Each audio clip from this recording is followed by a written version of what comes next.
अस्सलाम वालेकुम बच्चों।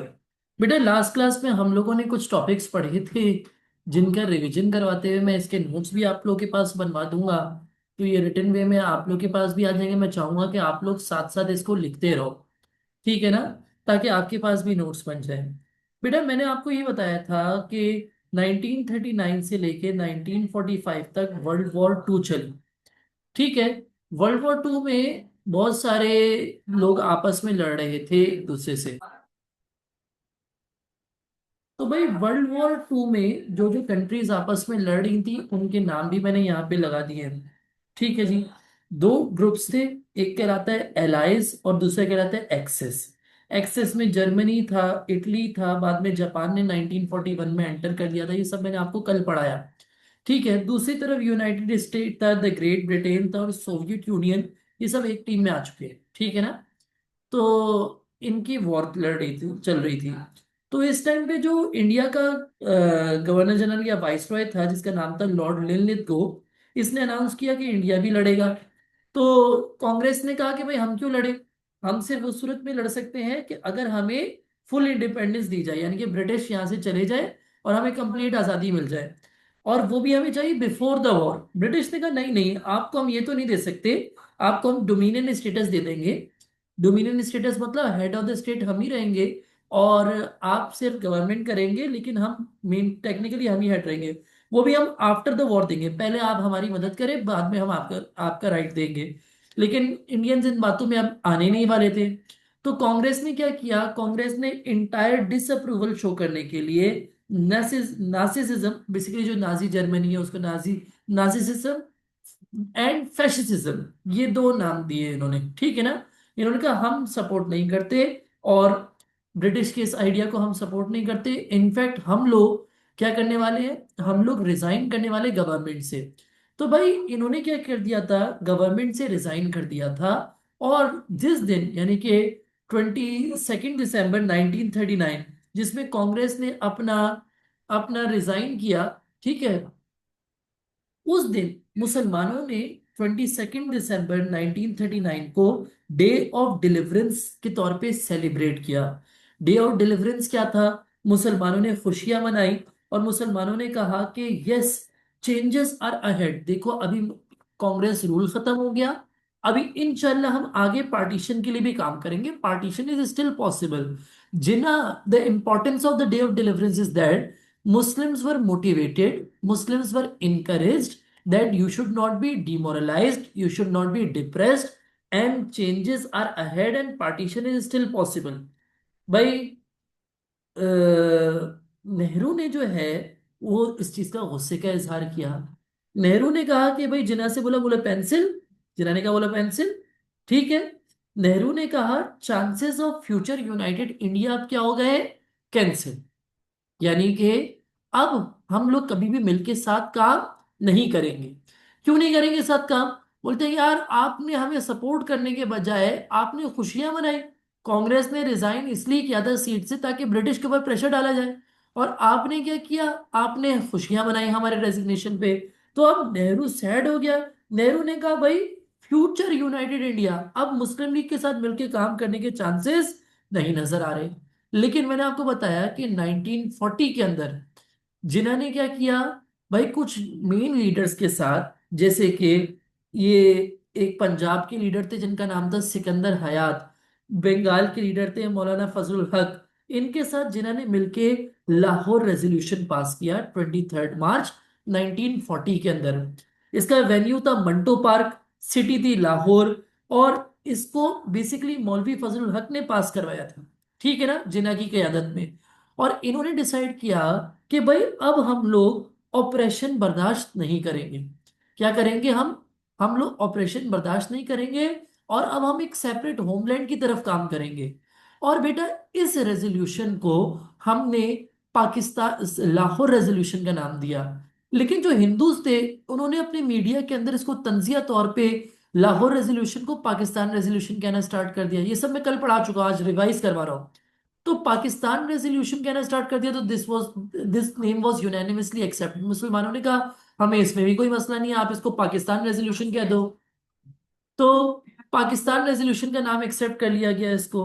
देखो फिर मैंने आपको क्या बताया, 1941 में जापान ने वर्ल्ड वॉर टू में एंट्री मार ली, और ये हर उस जगह पे अटैक करा था जहां पे ब्रिटिश की प्रेसिडेंसीज थी, जैसे कि पर्ल हार्बर हो गया, जैसे बर्मा हो गया, फार ईस्ट में अगर बात करें तो बर्मा हो गया। और बेटा इसके बारे में एक तस्वीर मैंने लगाने की कोशिश की।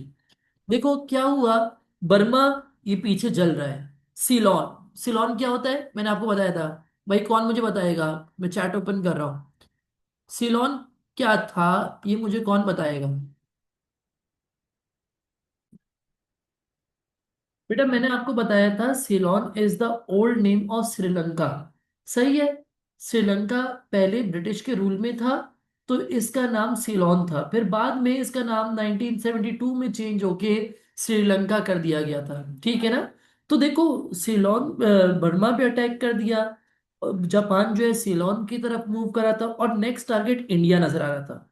तो ब्रिटिश ने क्या किया, अपना एक बंदा भेजा जो कि इंडिया के अंदर क्या बेचने की कोशिश कर रहा है, एक नई पॉलिसी। और उस पॉलिसी को जो बंदा बेचने आया उसकी टोपी पे लिखा हुआ है क्रिप्स। क्या लिखा हुआ है, क्रिप्स। तो बेसिकली ये कार्टून क्या दिखाने की कोशिश कर रहा है, ये कार्टून दिखाने की कोशिश कर रहा है कि ब्रिटिश ने अपना एक बंदा भेजा जो ब्रिटिश की तरफ से एक पॉलिसी लेकर आया, तो इंडियंस को कह रहा था आप हमें सपोर्ट करो वॉर में, तो देखो आप भी बच जाओगे जैपनीज इन्वेजन से। अरे जैपनीज इन्वेजन क्यों, मतलब कहने का मकसद ये है कि क्यों कर रहे जैपनीज, ब्रिटिश की वजह से। हमारी इंडियंस की थोड़ी कोई दुश्मनी थी जैपनीज से, वो वर्ल्ड वॉर में हमारा थोड़ी कोई पार्ट था, तो ब्रिटिश का पार्ट था। लेकिन ब्रिटिश उनको बेवकूफ बनाने की कोशिश कर रहे हैं, बोल रहे हैं हम आपको बचाने के लिए काम कर रहे हैं, आप हमारी कुछ बातें मान लो ताकि जैपनीज के खिलाफ मिल के लड़े। अरे मिलके क्यों लड़े, वो आपके दुश्मन है, आप लड़ो, आप यहाँ से रुखसत हो जाओ, चले जाओ। लेकिन आप इस बात पे राजी नहीं है। जब ब्रिटिश पॉलिसी क्या लाए, ब्रिटिश कह रहे हैं इंडिया को हम डोमिनियन स्टेटस दे देंगे इमीडिएटली आफ्टर द वॉर। फिर वही बात जो हम पहले रिजेक्ट कर चुके हैं, आप फिर वही बात करें। हम आपकी बात पे भरोसा नहीं करते, क्योंकि वर्ल्ड वॉर वन में भी आपने ऐसी वादे करके हमसे सपोर्ट ली थी, फिर बाद में आप बदल गए थे अपने वादों से।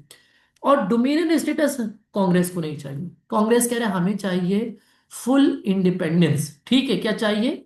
तीसरी टर्म ब्रिटिश क्या कह रहे थे कि provinces can opt out of the union and provinces can work for their own independence. British कह रहे हैं कि प्रोविंसेस हमसे आजादी भी हासिल कर सकते हैं। अब सवाल ये पैदा होता है कि इनका इनको इंडियंस किस तरीके से देख रहे थे। बेटा ये लिनलित को है, इसको किस शक्ल में देख रहे हैं लोग, कुछ इस शक्ल में देख रहे हैं। बेटा बोलते हैं वॉर खत्म होते ही तेरी हर डिमांड मान लूंगा, इंडियंस को कह रहे हैं। लेकिन इंडियंस कह रहे हैं सर हम आपकी बात पे भरोसा नहीं रखते। वो कह रहे हैं भरोसा रख जानी, आपकी डिमांड्स पूरी होंगी, लेकिन इंडियंस इस बात पे नहीं आने वाले, इंडियंस इस पे भरोसा नहीं करने वाले। क्यों, क्योंकि वर्ल्ड वॉर वन से पहले भी आपने हमें इसी तरीके से धोखा दिया था।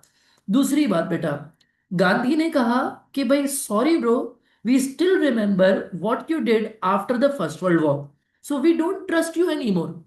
वर्ल्ड वॉर वन से पहले भी आपने वादे किए थे हम ये दे देंगे वो दे देंगे, बाद में आप मुकर गए थे। फिर गांधी ने कहा ये क्या बात करती कि प्रोविंसेस इंडिपेंडेंस हासिल कर सकते हैं, यानी कि आप कह रहे हो कि हमारे मदरलैंड की डिवीजन हो सकती है।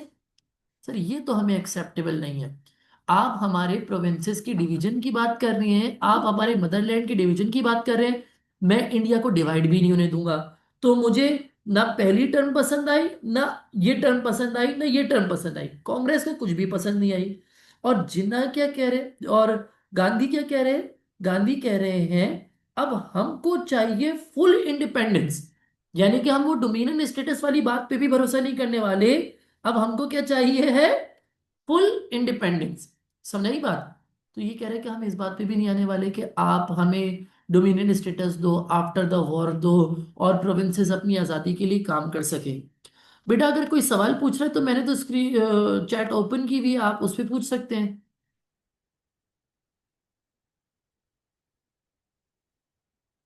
ठीक है जी। बेटा मैंने आपको बताया कि इसके रिजल्ट में इसी साल में इन्होंने जिन गांधी ने अपनी एक मूवमेंट स्टार्ट कर दी जिसका नाम रखा क्विट इंडिया मूवमेंट। वो ब्रिटिश को क्या कह रहे हैं बेटा, वो ब्रिटिश को आप कह रहे हैं गांधी को पता चला कि यार वो जो ब्रिटिश है वो अब एक वीक बार्गेनिंग पोजीशन में है। तो गांधी ने क्या कहा, इन ब्रिटिश से, तू मेरा पुत्र अब छुट्टी कर यहाँ से। और गांधी ने इनके खिलाफ एक मूवमेंट स्टार्ट कर दी, जिसको एक नॉन वायलेंट प्रोटेस्ट का नाम दिया गांधी ने। और कहा ये किस लिए कर रहा हूं, ताकि हम ब्रिटिश को फोर्स कर सके कि वो इंडिया को छोड़ के यहां से चले जाए। Quit India movement was a movement by Gandhi as a non-violent protest in order to force British to leave India। अब क्यों छोड़े? गांधी कह रहे देखिए सर, ब्रिटिश थोड़ा ख्याल करे, थोड़ा रहम करें। आपकी वजह से जापान हम पे भी अटैक कर देगा। तो हमें जापानीज से बचाने का बेहतरीन तरीका ये नहीं है कि हम आपके साथ वॉर में मिलकर लड़े, बल्कि बेहतरीन तरीका ये है कि आप यहां से चले जाएं, अपनी जंग खुद लड़े और हमें आजाद कर दें। बेटा क्विट इंडिया मूवमेंट असल में इतनी ज्यादा वायलेंट साबित हुई, जो नॉन वायलेंट प्रोटेस्ट थी। मैंने आपको कल भी बताया था कि गांधी, मौलाना अबुल कलाम आजाद और नेहरू तीनों को अरेस्ट कर लिया गया। ठीक है, अब मौलाना आजाद को भी अरेस्ट कर लिया, नेहरू को भी अरेस्ट कर लिया, महात्मा गांधी को भी अरेस्ट कर लिया। तो जो गांधी और नेहरू ख्वाब देख रहे थे कि वो ब्रिटिश को यहां से निकाल देंगे, ब्रिटिश तो बाहर निकले नहीं, गांधी और नेहरू जो है वो क्या हो गए, अंदर चले गए। सही है। तो इन्होंने क्या किया भाई, ये तो अंदर बैठे हुए नेहरू, गांधी ने कहा कि गांधी भाई तुम देखो माशाल्लाह से तुम कितने सेहतमंद हो, तुम थोड़े दिनों भूख हड़ताल कर लो, यहां से निकलने का रास्ता बनेगा।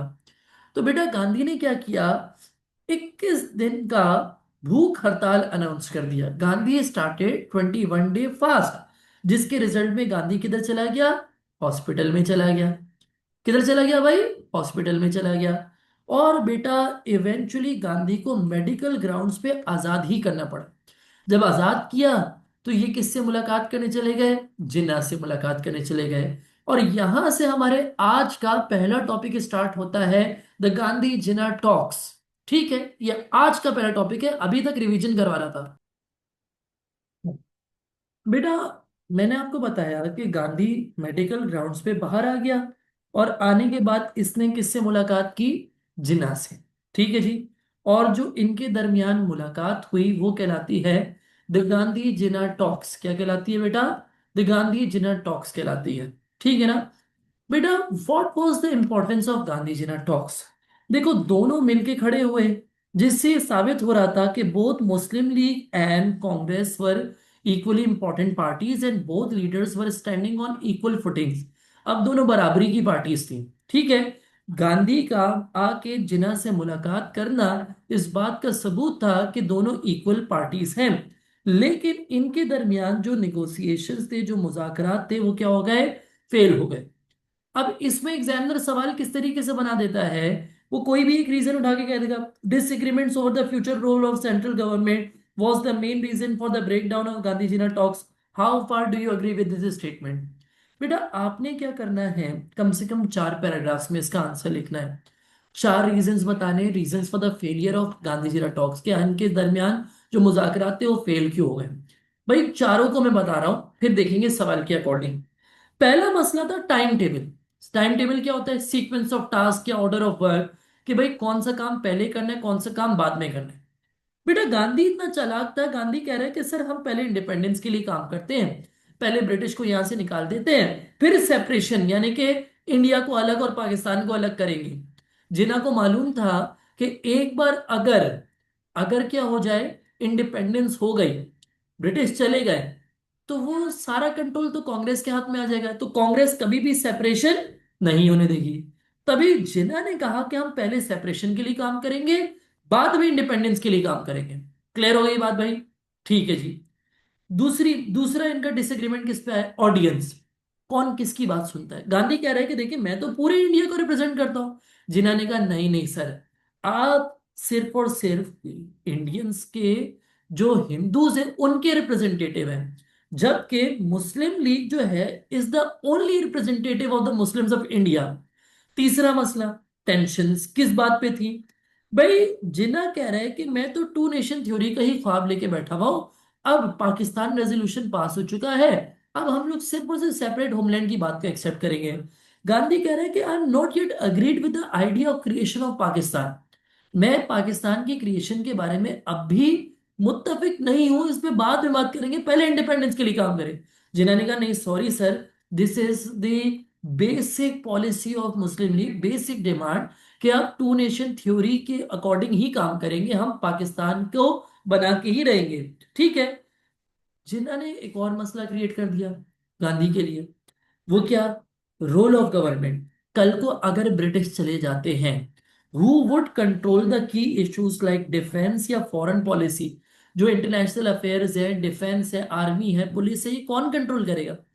गांधी कहता था कि अगर ब्रिटिश चले जाते हैं और इंडिया में हमारी हुकूमत आ जाती है, तो सेंट्रल गवर्नमेंट के हाथ में सारा कंट्रोल होगा। जिन्ना कह रहे नहीं नहीं, ये कंट्रोल होगा प्रोविंशियल गवर्नमेंट के हाथों। क्यों भाई? आप देखें बेटा, कि अगर हम सेंट्रल गवर्नमेंट देखें तो ये ब्लू वाले एरिया सारे हिंदूज के हैं। तो सेंट्रल गवर्नमेंट तो जाहिर सी बात है मेजोरिटी के मुताबिक हिंदूज की ही बननी है। लेकिन एटलीस्ट जो ग्रीन वाले कुछ प्रोविंसेस हैं, यहाँ तो मुस्लिम मेजोरिटी है ना। तो जिन्ना चाहते ये थे कि हर प्रोविंस अपने अपनी चीजों को खुद कंट्रोल करे, ताकि एटलीस्ट अगर पूरे इंडिया का कंट्रोल हमारे हाथ में नहीं भी आना, तो एटलीस्ट जो मुस्लिम मेजोरिटी प्रोविंसेस है उनका कंट्रोल तो हमारे हाथ में आए ना। लेकिन गांधी ये चाहता था कि सेंट्रल गवर्नमेंट के सारे कंट्रोल हो। क्यों? उसको पता था सेंट्रल गवर्नमेंट मेजोरिटी के मुताबिक बननी है और मेजोरिटी हिंदूज की है। तो सेंट्रल गवर्नमेंट को अगर ज्यादा पावर मिलेगा तो हिंदूज को ज्यादा पावर मिलेगा। जिन्होंने कहा नहीं सॉरी सर, ये नहीं मान सकता मैं। इन चार डिसएग्रीमेंट्स की वजह से गांधी और जिन्ना की जो कन्वर्सेशन थी फेल हो गई, इनके टॉक्स जो है वो आपस में फेल हो गए। बट स्टिल दिस शोज कि दोनों ही इक्वली इंपॉर्टेंट पार्टीज थी।